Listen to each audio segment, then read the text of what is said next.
everyone, welcome back for another deep dive. Today we're going to be exploring something that, well, it's close to my heart, I have to say. Homemade food for kids. Okay, I love it. Food and kids. Let's do it. All right, so the jumping off point for today's deep dive is this episode I came across called The Heart of the Home, Why Homemade Food Matters for Kids. And I'm already thinking about my own kids and family dinners, so Oh, yeah. That's a good one.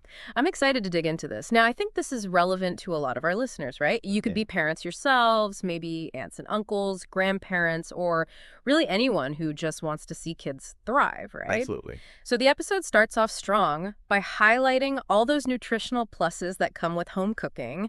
I And mean, we've all heard that, right? you'd think it'd be old news, but Right. but they actually go deeper than just saying eat your veggies. It's like they cite all this fascinating research. I was really impressed. So for example, right off the bat, they talk about how cooking at home, it gives you that control over ingredients, right? You get to decide what goes into your food, which means you can avoid things like nitrites, Oh, yeah, nitrates. which you find in lots of processed meats. And they've been linked to, a few health issues. Exactly. And it's such a good point. I mean, sometimes it's easy to just grab something prepackaged and not even think about. Totally. And it makes you realize how much control you give up when you just rely on those convenience foods. For sure. Yeah. Another thing that really stood out to me, and I'm sure you'll appreciate this too, given your background, was the link between homemade meals and kids, specifically the risk of becoming obese. Interesting. So there was one study they mentioned where kids who regularly ate home-cooked dinners were 26% less likely to be overweight or, obese, Wow. 26%. That's huge. compared to kids who didn't eat home-cooked meals often. I mean, it makes sense when you think about it. Like, you're in charge. You can pack those plates with veggies, fruits, get creative with whole grains like quinoa, brown rice even, lean protein. Yeah, and portion sizes, right. I mean, when you're cooking at home, you don't have those restaurant-sized portions. Oh, absolutely. That's a big one. Yeah, it's easy to go overboard sometimes when you're not dishing it up. And you're also not relying on processed food that can be loaded with unhealthy fats and tons of sodium, right? Right. Which, let's be honest, I've definitely fallen into that trap before. I'm sure we all have. But what's really interesting? This episode goes beyond just the physical stuff. Oh. They talk about how homemade meals, they can actually impact a kid, like their whole development, not just their physical health. Okay, so now we're getting into the emotional side of food. I'm all for it. Right. It's like they delve into how those family dinners, those shared meals, they actually shape a child's emotional well-being. It's interesting because they talked about how families that eat together often, they're more likely to communicate well. Did you know there's research that shows that families who share at least like 3 meals per week together, they have something like 30% less conflict. Really? Wow, 30% less. That's amazing. I always knew, like, instinctively that those family dinners were important, Yeah. but 30%, like, that really puts it into perspective, huh? But do they say why? Yeah, so it seems like when you have those shared meals, it creates a space for just being open with each other. You're all together, no screens or distractions, and it's like this natural chance to check in with each other, share how your day went, tell stories. Yeah, it's like a built-in way to bond without even having to think about it too much. Totally, yeah. And even beyond just talking more, those shared meals create a feeling of belonging, a feeling of safety and security.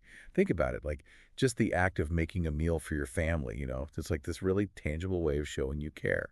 Ugh. That reminds me of my grandma's kitchen. It was always filled with those amazing smells. And Sunday dinner at her house, I mean, it wasn't just dinner, it was an event.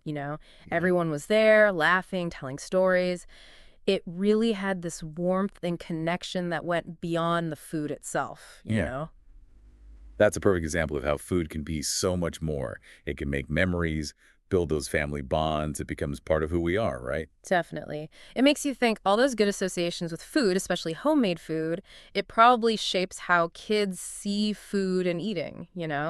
Makes them appreciate it in a different way. Oh, for sure. Food becomes something that brings people together, something to be enjoyed. Okay, but let's be real for a sec. I know some people listening might be thinking, look, I can barely keep up with laundry and getting the kids to soccer practice. How am I supposed to find time to cook homemade meals every night? That's so true. Modern life can be really demanding. Right. I mean, sometimes takeout feels like the only way to survive the week. Yeah. Does the episode, does it make you feel guilty if you do end up ordering takeout? No, not at all. I mean, they get it. What they emphasize is homemade doesn't have to mean like gourmet chef every single night. Okay, good. Yeah, they're all about simple, nutritious food that doesn't need, hours of prep time. So like a stir fry with whatever veggies are in the fridge, or I don't know, scrambled eggs and toast with some fruit, something like that. Exactly. That's exactly what they're talking about. And they really encourage people to change how they think about it all.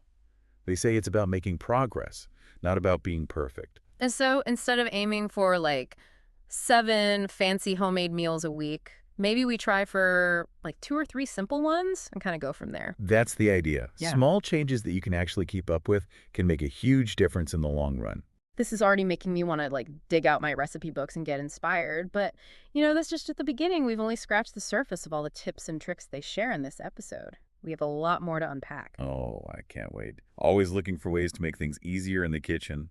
All right, so those tips and tricks, let's get to them because I think we all need a little help in the kitchen sometimes. I know I do. And one of the first things they say is to just take it easy. Don't go crazy trying to change everything all at once. Yeah, baby steps, right? Yeah. Start small, like maybe just 1 or 2 homemade meals a week, and see how it goes. That's a good point because I know I tend to get a little overexcited about new things and then I kind of burn out. Happens to the best of us. And speaking of making things easier, they had a really great tip about getting the whole family involved. Oh, yeah, I was just thinking about that. Turn it into a family affair, right? Exactly. And that way it's not all on one person. Right. Plus, it's fun. And I've noticed when my kids help out in the kitchen. Oh, yeah. They're way more likely to actually eat what we make. That's so true. It's like they're invested. It's like magic, honestly. Suddenly they're trying new vegetables and, I don't know, it just works. I know. And even on those crazy nights when you're just like running around like a chicken with its head cut off, they say, don't be afraid to use shortcuts. Okay, I'm all ears. What kind of shortcuts are we talking about? So things like pre-chopped veggies, or frozen fruit, or even pre-washed salad greens. Oh, that's smart. They save you so much time, but you're not sacrificing the good stuff. That's key. I'm all about working smarter, not harder in the kitchen. Yeah. Especially during the week when it's like homework and soccer practice and. Oh, yeah, I feel ya. And last but not least, they say, have fun. Turn those regular meals into something special. Oh, you mean like those theme nights? Exactly, like Taco Tuesday or pasta night or even, I don't know, breakfast for dinner. Get the kids involved in planning and it just becomes this fun thing instead of a chore. I love that. Those are really great tips. Practical, easy to actually do, and they just, they emphasize making mealtime enjoyable for everyone, right? Yeah, for sure. I'm already feeling inspired to like revamp our whole family meal routine. But, it all comes back to this idea that homemade food, it's not just about filling our stomachs, right? So true. It's about so much more than that. It's about those connections, those memories, and really, nourishing kids in every way. Exactly. It's about being together, enjoying those flavors, and really appreciating where our food comes from. Yeah, It's about teaching those healthy habits from the start. it really is. And I think about those Sunday dinners at my grandma's house. Those weren't just meals. They were, I don't know, they were like celebrations. Oh, I love that. And we can create those traditions too, no matter how busy life gets. Exactly. Even simple meals can be special. All right, so before we wrap up this awesome deep dive, I'm curious, what part really stood out to you? Like, what resonated the most? That's a good question. What really stuck with me was the whole idea of progress over perfection. Oh, yeah. I think that's so important for parents especially.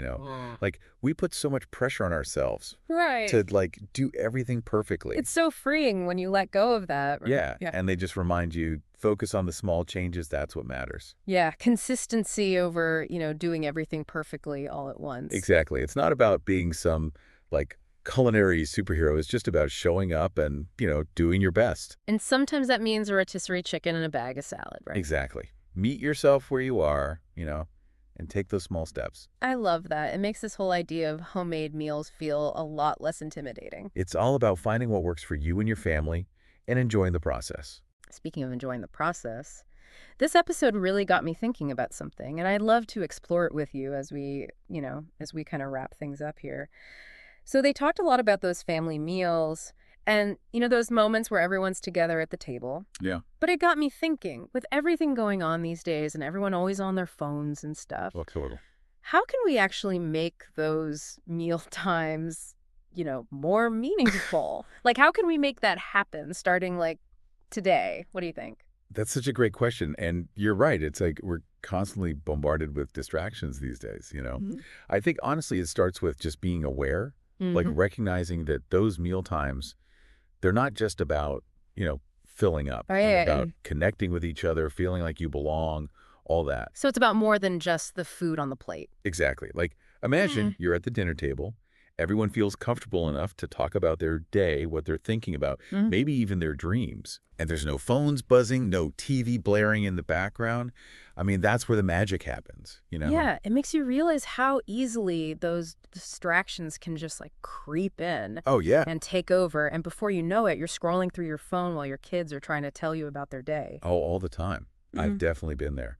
But what if we just made a point of putting those phones away, silencing the notifications and just actually being present with each other? It's so simple, but it's so hard sometimes. It is. But even small changes like that can make a big difference. And it's not just about being present, it's also about being part of the conversation, Yeah. like really listening to each other, being interested in what everyone has to say, Yeah, instead of just going through the motions. right? And you know what else I was thinking? There's something really special about cooking together as a family, like maybe trying a new recipe together or even passing down those old family recipes from generation to generation. Oh, totally. It's like carrying on those food traditions. Exactly. It's about making those memories together, even if it's just a normal weeknight dinner. Those everyday moments, they can be really special if we just put a little love and thought into them. I love that. It's so inspiring. It makes me realize that we can all make mealtime more meaningful We really can. if we just make that effort. It all comes back to that intention. And when we do that, when we prioritize those connections, it's not just good for us and our families. Like, it makes the world a little bit better too. We're a little more connected, a little more caring. Well, listeners, I don't know about you, but I'm walking away from this deep dive feeling super inspired, I have to say.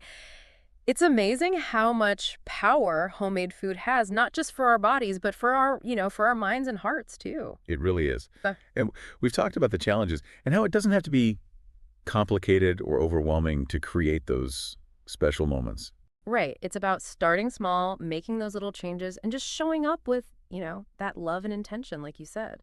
So, as we wrap things up here, we want you to think about what really stuck with you today.